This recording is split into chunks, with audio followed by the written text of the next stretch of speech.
इंदलुस की शानदार तारीख में, जहां इल्म और हुनर की रोशनी हर तरफ फैली हुई थी, एक ऐसा दौर भी था जब इंसान अपने इल्म पर फख्र करता था। इसी दौर में अंदलुस के एक खूबसूरत शहर के करीब एक नौजवान शायर रहता था, जिसका नाम बिलाल था। बिलाल की शायरी में न सिर्फ अल्फाज का जादू था, बल्कि इल्म और अक्ल का गुरूर भी था।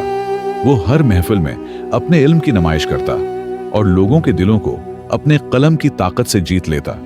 उसकी शहरत इंदलुस के अजीम शहरों तक फैली हुई थी।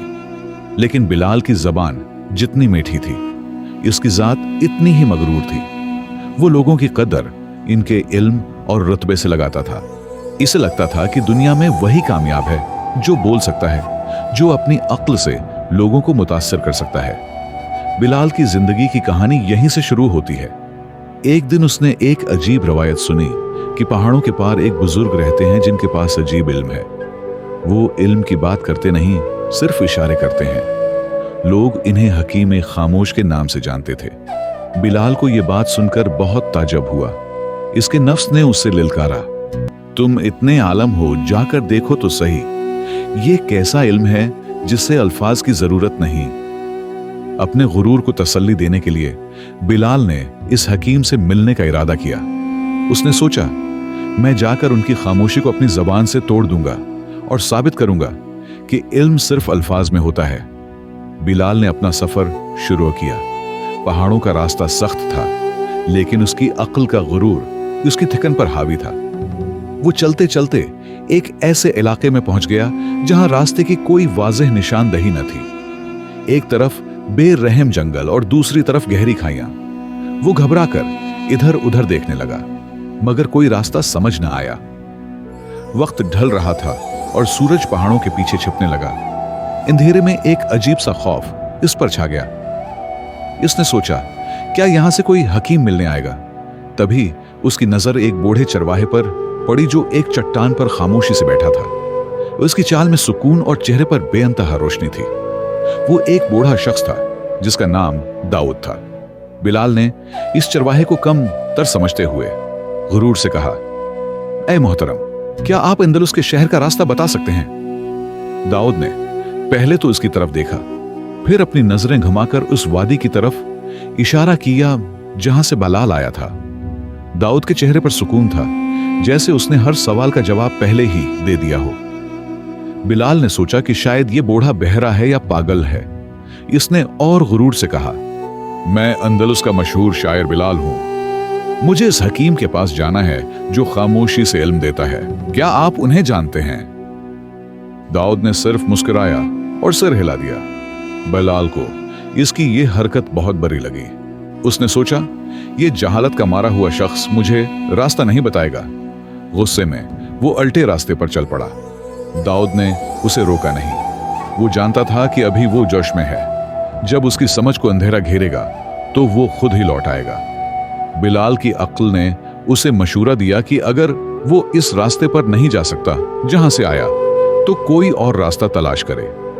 लेकिन हर रास्ता उसे वापस इसी जगह पर लाकर छोड़ देता जहां हकीम दाऊद बैठा था। थकन और प्यास ने उसकी हालत खराब कर दी। रात गहरी होने लगी थी और शिद्दत से ठंड भी। आखिरकार बेबसी की हालत में वो वापस इस चट्टान के पास आया जहां दाऊद चरवाहा बैठा था। बिलाल ने उसकी तरफ देखा। दाऊद अब भी वहीं बैठा था, जैसे वो हमेशा से वहीं हो। बिलाल के अंदर का गुरूर टूट चुका था। इसने सिर झुका लिया और रोने लगा। उसकी आंखों से आंसू बहते हुए उसकी जबान से सिर्फ इतना निकला, बुजुर्ग, मैं गुमराह हो गया हूं, अब कोई रास्ता नजर नहीं आता। दाऊद ने उसकी तरफ नजरें उठाएं और पहली बार कुछ बोला, लेकिन उसने जवाब नहीं दिया, सिर्फ एक सवाल किया, अगर तुम्हारी जबान ना होती तो तुम मुझे कैसे अपनी हालत बताते? बिलाल ने एक पल सोचा और फिर नरमी से कहा, अपनी आंखों से, अपने हाथ के इशारे से, या अपनी खामोशी से।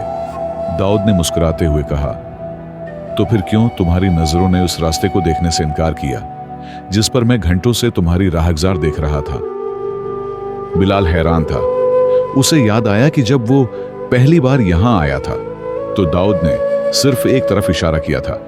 बिलाल ने उस इशारे को नजरअंदाज किया क्योंकि उसके अंदर का गुरूर उसकी आंखों पर पर्दा डाले हुए था। उसे अपनी भूल का एहसास हुआ।